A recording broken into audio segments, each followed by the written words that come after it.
Bawal po dito sir, po yung signage natin sir. Ako tatanggalin, nagbabalang po kasi. Ayaw, palis na po kami. Signage dito, no? Parking, clamping sa Mabuhay Lane. Ako po ay... Kayo po yung magbababa, ay iwan po ang driver po. Ito mo po eh. Dito po, sa driver po. Okay. Pasensya na po sir. Para dumating, papalitin po. Dito naman po yan. Wala mo po kayo sir. Wala ho tayong magagawa sir. Magpapasensya na lang ho tayo rito. Oo sir, palis na. Kayo po ang nagkamali. Oo nga po eh. Kaso nga po, nandito naman po kami sir.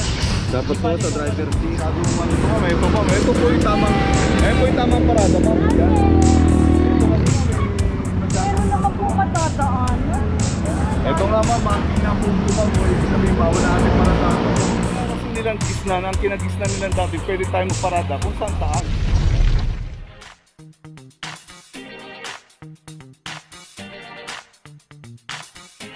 Papajo TV!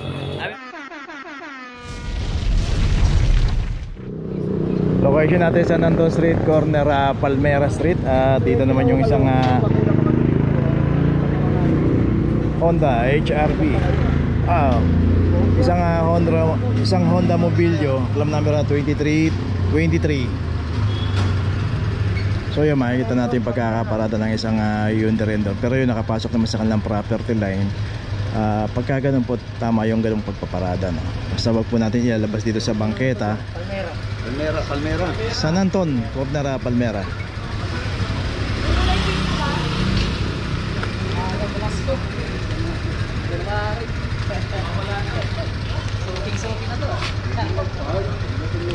Suki na ba sir? Suki na? Oo. Sabi nga na ito, may notice na. Sabi nga ni sir, suki na. So ibig sabihin, pagka suki, laging nagbabiolate, no? Lagi pumaparada sa mga bawal. Maraming pantubos. Okay, tuloy na po tayo. Location natin, Maseda, corner Simon. Dito yung isang Mustang. Ito ilang beses na rin nakaklam to, pero paulit-ulit kada dumadaan po yung clamping dito sa Maseda, inaabutan po to. Kung marami watang pantubos to si Mustang.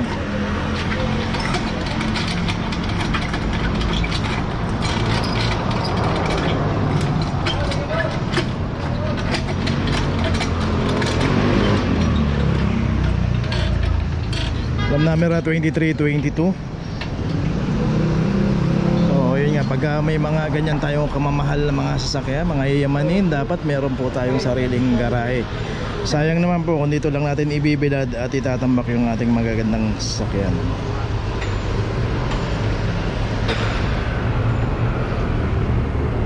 Number yan. Ito. Gastos. Oh, yun po. Unahin po natin garahe bago sasakyan para pagka may sasakyan na tayo. Simon! Simon!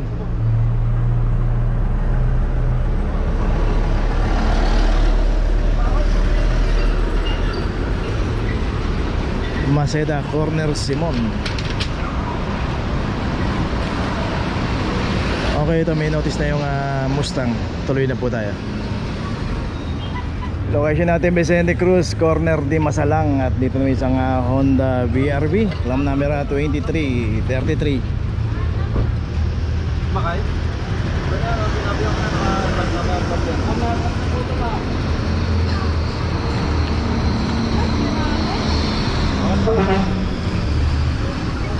So yun si ma'am, bakit daw kinalab kagad? Number 33.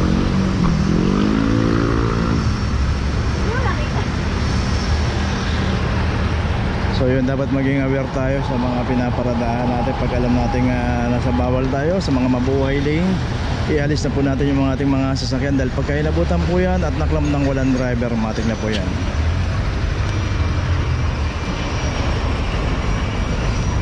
Okay, may notice na itong isang Honda BRV. Tuloy na po tayo. Location natin, Dapitan Street, corner Waning Street. Dito isang Toyota Innova. At ito, wala ring driver.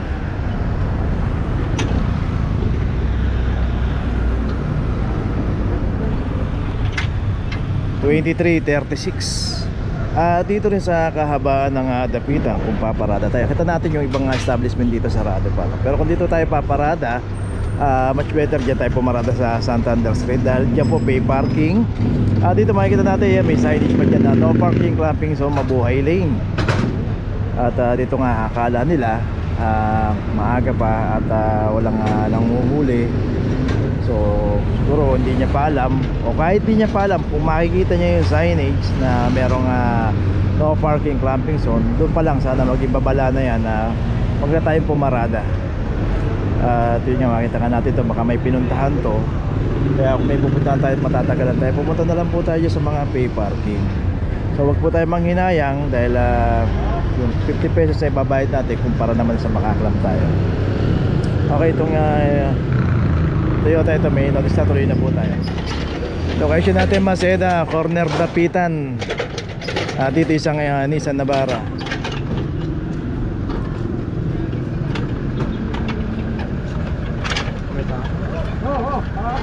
Aklap na yan. Maya, kung alam ko natin yan. Nandito naman po ako dito. Bawal po dito sir, yan po yung signage natin sir oh. Apo, tatanggalin. Nagbabalan po kasi. Ayaw, paalis na po kami. Saka sabi nga lang po yung dito. Kuya, pasensya na po ito. So yun, merong signage dito, no parking clamping sa Mabuhay Lane. Apo, ay pag naman po, tatanggalin na po namin. Ayaw po po. Dapat po, kayo po yung magbababa, kahit iwan po ang driver dito. Ito naman po eh. Dito po, sa driver side po. Okay, pasensya na po. Para pag dumating, papalitin po. Sige po, naman po. Okay lang po yung pasensya na po. Ako kayo sa city hall po ah.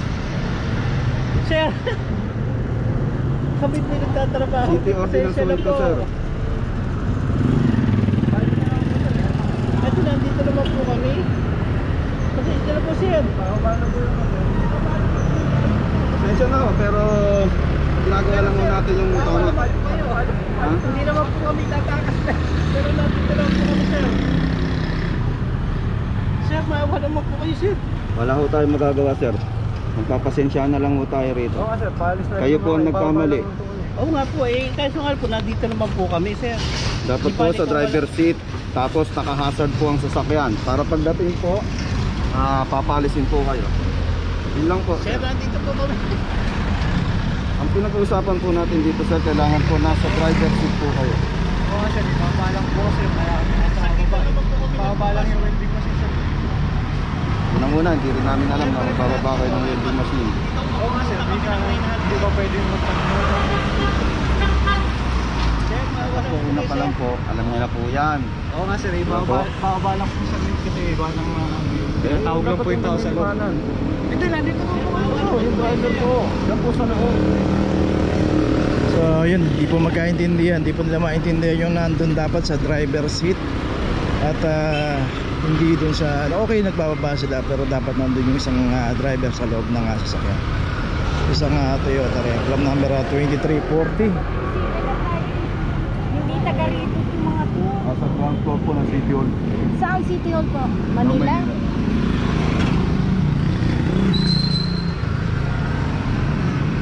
Akin na po. Nasa kita mo. Kahit naman po daanan lang. Okay, masyado naman ito ma'am. Ito po yung tamang, parada ma'am. Yan. Ito kasi ma'am, masyado. Meron naman po matadaan. Ito nga ma'am, marking na po po ma'am. Ibig sabihin, bawal na natin parada. Hindi ma'am pwede magkasayos sa sakya. Huwag na natin pwede parada ma'am. Bawal na po ito ma'am, mali na po ito sa side.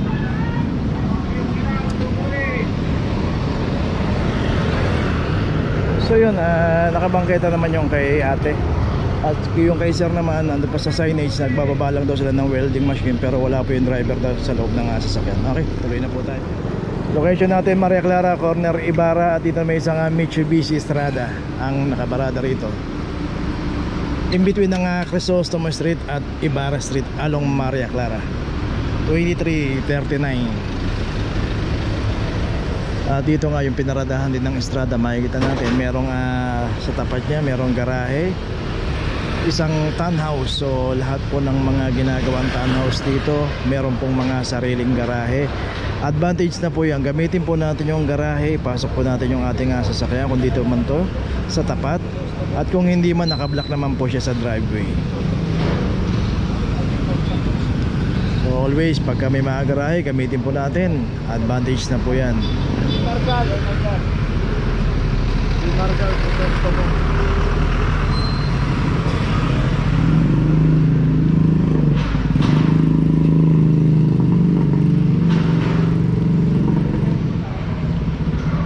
Okay, ito may notice na, tuloy na po tayo. Location natin M. Hoxon, corner F. Hoxon. At dito naman yung isang Toyota Vios. So makikita natin pagkakaparada nito. Hinarangan yung pedestrian crossing dito 23:30. At dito nga merong isang eskwelahan dito, isang universidad. Dapat to hindi hinaharangan yan. Kaya makikita natin. So dito, itong kahabaan ng M. Hoxon na pay parking po yan. Pero dapat pagka pumarada naman tayo, M. Hoxon, M. Hoxon.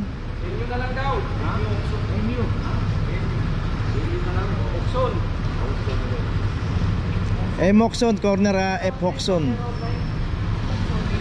to? Oxon? M. Hoxon. Oxon? Parang Oh. Oxon ba? Parang J-H-O. Oxon yung sa ML. Oo. Johnson. Yung sa ML. Yan. Corner F. Hoxon. Jackson? Oh, Jackson. So yun, iwasan po natin pumarada sa mga pedestrian. Lalo na dito maraming mga estudyante. At pay parking na nga to, iayos lang natin yung pagpaparada natin. Tapos isa pa nga, ito hindi tinikitan ng parking attendant to. So sila na mismo nagsabi rito na hindi nila tinikitan to dahil pagkakaparada nito pedestrian. So yun, ayos muna natin pagparada natin bago natin iwanan yung ating mga sasakyan para hindi po tayo maklam. Okay, tuloy na po tayo. Location natin G2 extension, corner M. Hoxon. At dito naman isang Ford Everest 2332. Dito rin sa kahabaan ng G2 extension, Mabuhay Lane. So yan, pagka diniretso natin yan, palabas po niya na Airshow. Dito naman pagka diniretso natin yan, palabas ng F. Hoxon, palabas din ng Airshow. Dito naman pagka diniretso natin yan, ang dulo niyan, palabas ng Lacson Avenue. G2 extension. Okay. Corner M. Hoxon. Emerson? Oh, M. M. Hoxon. Ayun, pinagalingan natin. Yung kanina. Oo.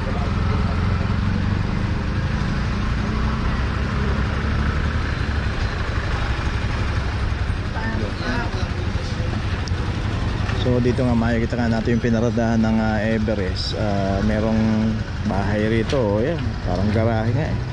So bago tayo pumarada, ayos lang po natin para hindi po tayo maklam. At itong kahabaan ng G2 extension, Mabuhay din. Okay, tuloy na po tayo. Okay, dito pa rin tayo sa G2 extension, corner Arena Street. Dito naman yung isang Honda Mobilio naman ang naklam dito. At ito meron na rin clamp number 2320. At ito meron na rin notice. So yun parada tayo, lagay lang po natin sa ayos. Huwag po tayo mag-iiwan ng mga sakyan sa Mabuhay Lane. Okay, tuloy na po tayo. Okay, nandito na ngayon tayo sa opisina ng clamping, sa impounding dito sa Central. Dito na po nagtatapos ang ating vlog. Maraming salamat po sa mga subscriber, sa mga viewers, sa mga napadaan po sa ating channel. Maraming salamat po sa mga suporta nyo. Sa mga hindi pa po nakakapag-subscribe, subscribe na po tayo mga kabayan. Maraming salamat po. Mabuhay!